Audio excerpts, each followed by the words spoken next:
Tier shader by loading development.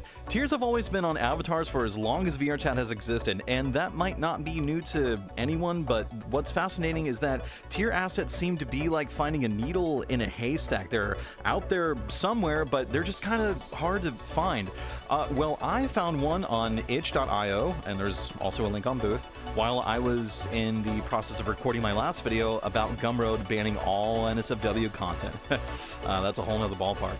And I really enjoy how natural these tiers look as opposed to the fake cartoony tiers often found on, say, I'm going to get a lot of hate for this, Mama Hinata avatars. No offense, but those tiers just look really silly to me. Now, there's other crying tier assets out there like Effexy's Cry More or some other ones that I won't discuss.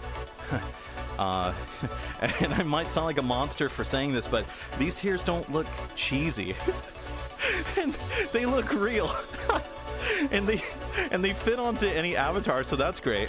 And for €5, you can definitely add more depth to your avatar by having these put on with or without facial tracking, because honestly, these tiers look good on both. And I know a lot of you are crying because you don't have facial tracking. I mean, neither do I. But hey, listen, there's a TikTok skit right here with this asset. I mean, come on.